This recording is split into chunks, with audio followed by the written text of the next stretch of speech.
So I saw an interview with Peter Fury, and there was great insight, and I want to give the boxing philosophy perspective. So let's open that door. We're going to explore 7 ideas. Idea number 1, that AJ shouldn't fight Tyson Fury next claim. So this is, I believe, a Peter Fury claim. AJ needs another fight, I believe, to mold his identity. He needs to process the USIC team protocol. Think of this, USIC's team, they do cognitive training, and this, it takes time to master. Confidence building, in Anthony Joshua's case, is absolutely essential. Also, the technical details, they definitely need to be addressed. So then the second idea is the mental state over physical decline. Peter Fury argues AJ Prenger performance issues were not overthinking. They were overthinking, not a declining chin. So the problem was overthinking, not a declining chin. Overthinking, or was it not implementing the appropriate defensive steps? The uppercut from Prenger. Now that was a surprise. But let's give Prenger credit. Let's give him credit for being audacious. It took courage for Prenger to approach a big fight like that. And let's remember that Prenger does not have big fight experience. So then the third idea is the stage fight conspiracy is essentially debunked. Peter Fury dismisses the fixed theory, attributing Prenger's quick fall to fear of Joshua's presence, or maybe fear of Joshua's punches, and it's a reflection of Prenger's mental state. Now, unless there is some solid evidence, the conspiracy claim is just a narrative. Now, when you have that language, the language of a conspiracy without evidence, it is simply an opinion. If a conspiracy have no evidence, then how valid is that opinion? Is there any validity to that opinion? And here's some logic. Many people would consider boxing corrupt. Is that premise true? Let's assume that premise is true. But boxing can be corrupt, and this conspiracy theory can still be untrue. So, in a sense, we should explore ideas, but still be critical when appropriate. And I think we should be critical of the AJ conspiracy claim.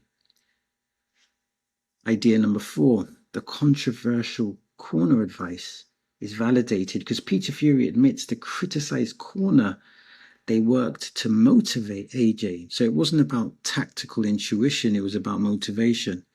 This is a great tactical observation from Peter Fury, who I respect highly. I personally question the corner work, but the context is important. Context, by the way, is always important, and it's something that many people missed. I questioned the corner work because I questioned that the language being used, it seemed emotive but not transparent. It wasn't concise enough. Well, my question was, is this good instructions from the corner? But it was an emotional delivery. And perhaps in that moment, it was the emotional delivery that was the important thing to administer. So I've reflected on that and I've changed my opinion that it wasn't, I never called it bad corner work. I just questioned if the communication was concise. And whether the communication was concise or not, I think the emotional approach was probably appropriate.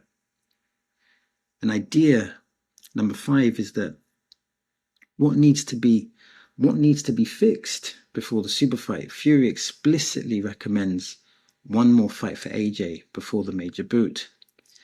I think for me, AJ needs to establish the jab. He needs to do the half step back, not the double step back, which is something that the great Teddy Atlas explored in his video. He needs to shut down opportunities in the pocket. So when his opponent gets in the pocket, he needs to either be effective in the pocket or he needs to shut down his opponent's offense in the pocket, because Tyson Fury and Tyson Fury's team, they will see the vulnerabilities and try and capitalize on them. Also, here's another observation, which may be completely inaccurate. When I look at AJ's legs, particularly his thighs, they look bigger to me. And I wonder, is that affecting his movement? It will improve his punch power, but is it affecting his movement? That's just a quick observation.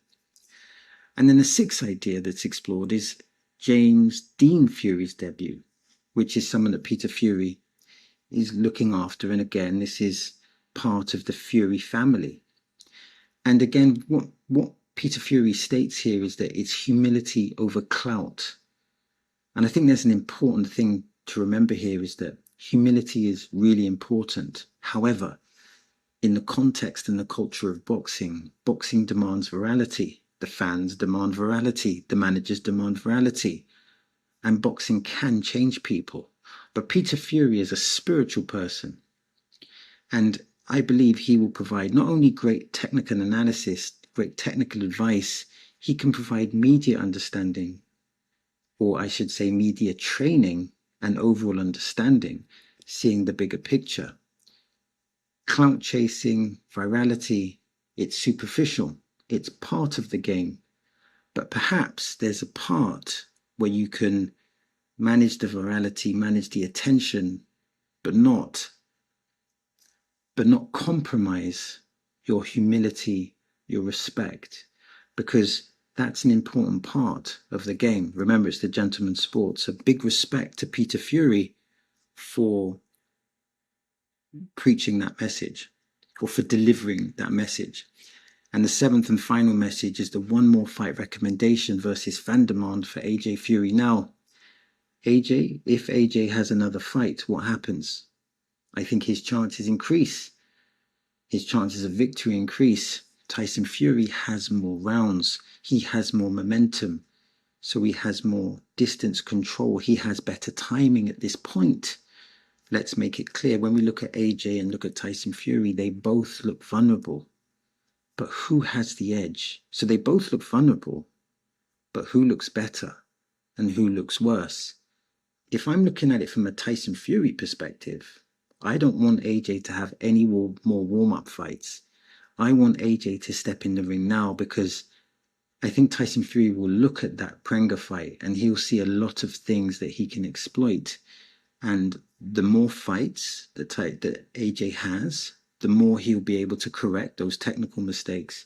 One thing that I would be concerned about watching the Prenga fight is the spiritual and psychological strength of Anthony Joshua. Because what he showed in the Prenga fight is that, yes, you can put him down, but he gets back up and he's very willing to engage in war.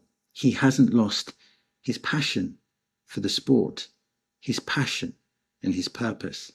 And that's very important. So let's go through 5 questions before we end this. So question number 1, does AJ need one more fight to rebuild his identity before facing Tyson Fury? I think if AJ has either one more fight or 2 more fights, it will build his identity, it will sharpen his skills, it will give him additional confidence, and it will give him more time to correct the mistakes. Obviously as well, it will give him more time to be able to develop the USIC protocol of cognitive training. Question number 2, was AJ overthinking against Prenga or failing to apply the correct defensive technique? AJ may have been overthinking against Prenga and failing to apply the correct defensive technique. Again, if we replay the situation from what I remember, Prenga threw an overhand right from the outside, got into the pocket, and then landed the uppercut. There was a few mistakes there. The overhand right, which was thrown from outside distance, that should have been countered. But let's put that to the side. But once Prenga got into the inside, AJ should have either tied him up, stepped off to his right, stepped off to his left. But what he shouldn't have done is left an opportunity for Prenga to capitalize. So there was overthinking and there were defensive technique issues, and those need to be fixed. Question number 3, can a fight fix conspiracy have credibility without supporting evidence? There's different types of evidence: circumstantial evidence, and then there's evidence that's particularly strong, there's evidence that's weak. If you take a sliding scale of 1 to 10, there's evidence that sits on a 2, that sits on a 3, that sits on a 10. I don't even think there's any compelling evidence, or if there is compelling evidence, there's not any concrete evidence. And for an orchestration of that type of conspiracy, there would need to be multifarious players, whether it be the promoter, the fighter, the fighters, etc. And if we don't have that credibility, then I'm not saying we shouldn't talk about it, but we shouldn't talk about it and give it a seriousness. So it's like we can address the conspiracy, but we can't address the conspiracy in a serious way. Question 4, did AJ's corner communicate poorly or deliver exactly what he needed emotionally? It's hard to ascertain that. But what we can say is that communication is on different levels. There's verbal, and then there's the subconscious, or there's the body language. The body language of the corner was one of urgency. The urgency of the message was appropriate. It was needed. It was essential. I questioned whether the actual words that were being spoken, whether they were concise, but maybe the emotional, behavioral, and psychological element of the message, maybe that was what mattered. Question number 5, would another warm-up fight improve AJ's chances or give Tyson Fury more time to prepare? I think that Tyson Fury has had some adequate time to prepare. He has an advantage in this area. If AJ has another fight, he has more time to correct mistakes, to build himself up psychologically, to develop his jab, to develop his timing, and to develop himself as a fighter. We know that AJ has the background of being an elite fighter. We know that AJ has the background of being a former 2-time heavyweight champion. However, many are questioning whether AJ or Tyson Fury are still elite, even if they're not still elite. If AJ is at a 6, for him to get to a 7 and 8 or to a 9, I feel that having another fight or having other fights is essential. And that in itself will improve his chances exponentially. So that's the end of the video. Now I'm trying to build a digital boxing community. And that means I'm interested in your thoughts, I'm interested in your perspectives, and I'm interested in your observations. Now, if you want to support the channel, press like, hype, and subscribe.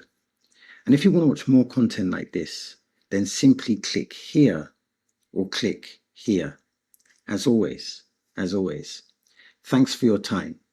It is much appreciated.